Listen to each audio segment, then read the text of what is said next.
Oh my God. Are bidding wars really back? Are we back to that nonsense? Well, we're going to talk to somebody that's in the business, a top 1% agent in King County, aka Seattle. So this is her market. Maybe it's not yours, but Beth, are bidding wars back? Yes, Mike, I am here to say that bidding wars are back. And so I have one closing today that we're not supposed to share much, but since it's closing today, I will, that it's going to close for 15% over list price.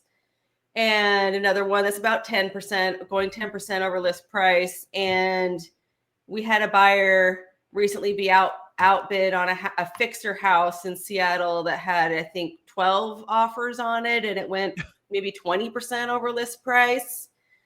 So yes, it's happening. And I know I shake my head too, because that doesn't really compute. Like, why? Interest rates so high, affordability bad.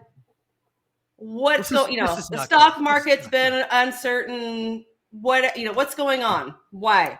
Yeah. So let's talk about King County, because again, we're going to be very specific. This is your experience, your area. It may not be the rest of the country, but I would argue that Seattle leads the country. And what do I mean by that? As you've told us for years, this is not new information. Your spring selling season starts in January. Now we're right. Yeah. Well, we're February now, but yeah. So yes, it's already been ramping up, and we're in the thick of it right now. Maybe a little earlier than other parts of the country. Exactly. So this is coming to other areas potentially. So one of the things we've seen in King County, you've brought us the numbers before, is inventory is up, sure, but not a lot. We're not talking back to 2019 levels. We're talking up from crazy low levels. That's kind of step one. Yeah. Yeah. So still incredibly low inventory. So I just took a look right before we jumped on our call. In my little sub-market of East King County, I looked, if I were a buyer looking to purchase for under $1 million, not a condo, 2 options on the market right now. And they've both been on the market for a while. So those are the couple of stale ones, which actually that's where the opportunity lies, is in those ones. Yep. But everything else gone. So like 3 maybe come up in a week, and then they're gone. So the number of sales are still kind of anemic, just because of the inventory being as low as it is. Exactly. Yeah. Yeah. So this is what I think is happening. And again, this might be very specific to King County, because I think you do have some interesting things. I think the first thing is national. Yeah. And I heard this from, oh man, I'm going to forget her name. She's in Austin. Danielle in Austin. She's a great agent in in Austin. She was like, Michael, buyers are not scared of 7% anymore. No. Right. There was a time when rates were going up that everybody remembered 4, or they remembered 5, or they remembered 6. Now her buyers, and likely yours, think 8 is possible. So 7 is good. They weren't looking back then. These are a whole different group of buyers. Different group of buyers. Also, these buyers now have probably lost out before, and they're like, no, we're not gonna miss this time. We've had enough life events. We've had a baby, or whatever is going on. So they're serious, right? That's the only reason you go 10, 15. We're talking 20% over list price, folks. This is bananas. Yeah. So some people are really tired of the bunk beds, like we've been talking about, and they're going crazy, and they just got to move. But still, it seems like the majority of them are people that there's a few different profiles, if you will. So the person who sold their home has a ton of equity. They're putting that $600,000 down or whatever on the new house, and it's more tolerable to carry that payment. Or the people who are moving, they've moved here from somewhere else, and they don't want to rent for whatever. Renting has its issues too, so they want to put down roots and buy a house. And then there's the people who are, most of the people who are, it's more of a people who are selling right now as the people who are retiring and moving to another area. That's been going on. That's all the inventory you have. I know. The retirees relocating, downsizing elsewhere, because for a lot of people, that's their retirement nest egg. Yep. is this equity in their house. They may have other, but that's the big one. And so they're taking that. The thing is, it's getting expensive where people are buying too. So some of these other areas where they're relocating to are not necessarily a big step down in cost, but to a certain extent they are. And so they're moving away, selling their house, and then they're taking that equity over there.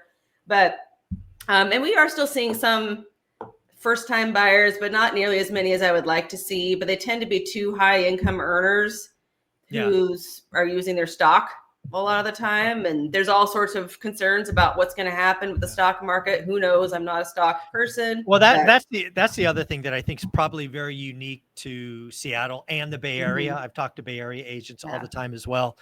And I actually think the stock market having recent gyrations, like the deep sea freak out from last week, or the terror freak out from this weekend, I actually think is causing some stock heavy employees to sell, get that money, and then they're going to put that in a different asset. So I expect some of these buyers are cashing out of the stock market, their RSUs, restricted stock units, and they're buying homes because they're like, hey, NVIDIA went down 17% in a day. That doesn't happen to houses. Houses don't collapse 17% in a day. No. So I do think you're getting some tailwind from buyers exiting stocks. That's my guess. Yeah. And to go back to your point about some of these buyers have been kicked around for a while. Like, for example, I won't give any specifics about the house, but there was a listing of mine that went under contract that was competitive. And the buyers were actually repeats. I'd seen them on other listings. Yeah. And the agent this time, she's like, okay, we're back.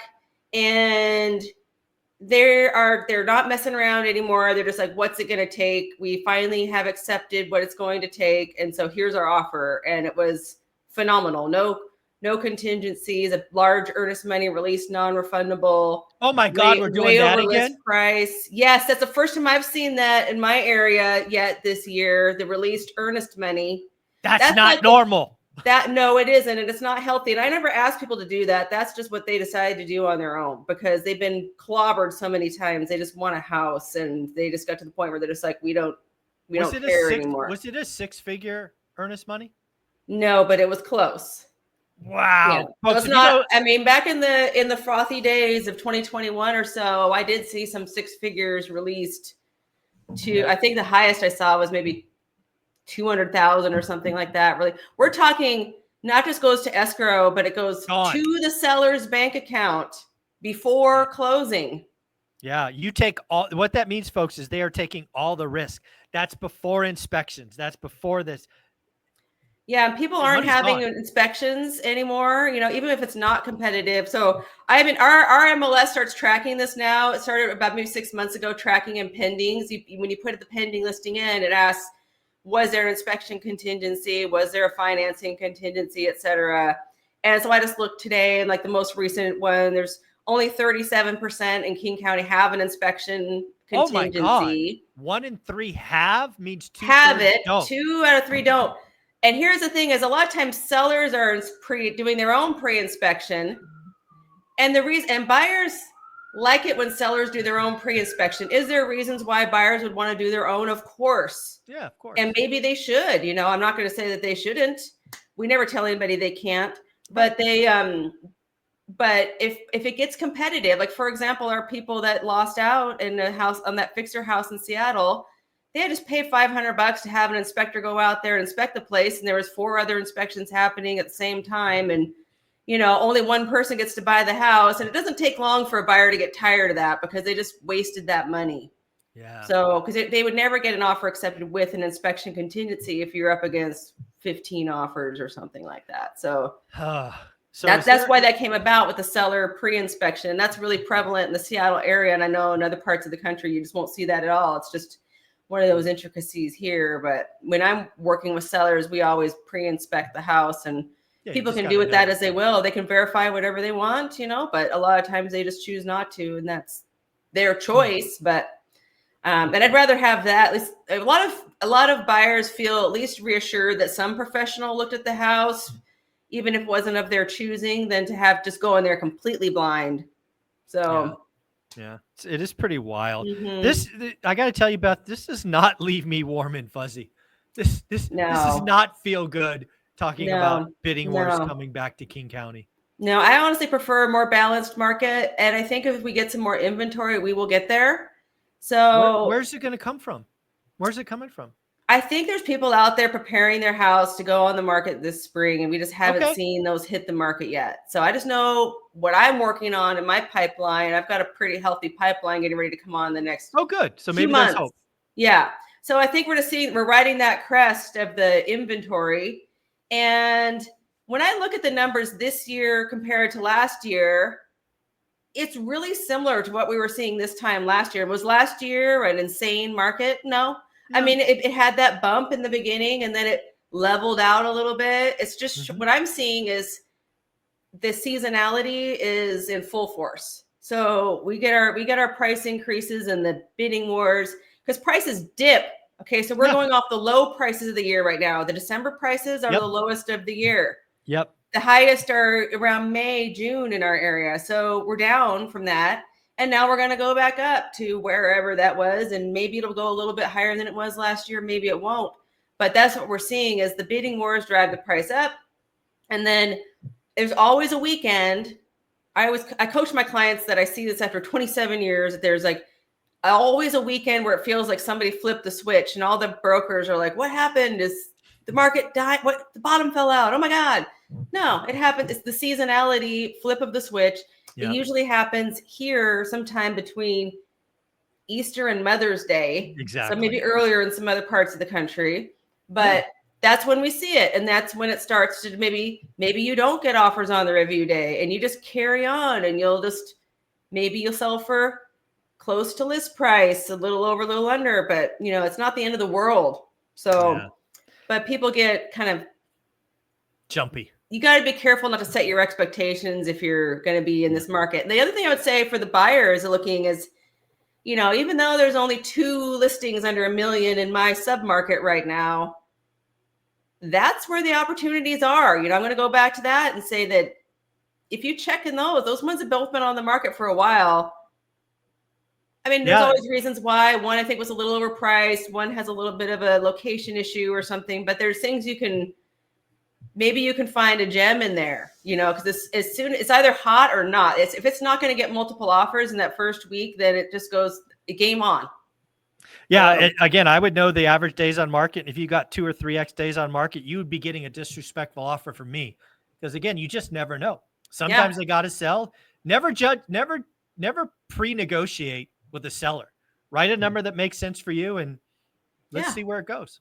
Put it out there, and don't be afraid to do it. And there will be more inventory coming. And just, if I was a buyer right now, it might be, well, everyone's situation is different, but it could be worthwhile to just wait a month, let some more inventory come on, spread that demand out a little bit. Because if people have one house to choose from a week, everyone's going to jump on that one house and that house is going to be gone and it's going to go crazy.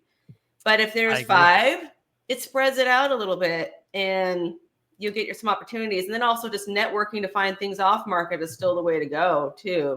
Amen. No, absolutely. Well, this is going to be fun to watch because again, of all the people I speak with, your spring selling season starts the earliest and finishes the earliest. I got to tell you, I was not enjoying the fact that bidding wars are back. The fact that you had a non-refundable earnest money release. These are signs of a very hot market. And that is very wild. If somebody wanted to buy or sell, or better yet, get a referral to a top 1% agent in their market, Beth, how do they do that? Yeah, I love connecting with people from the One Rental at a Time community. I can be found at BethTraversogroup.com, or I'm out there on social media too. You can find me, and I'm in the school community as well if people are in there. Beth, you're amazing. Take care. Thank you.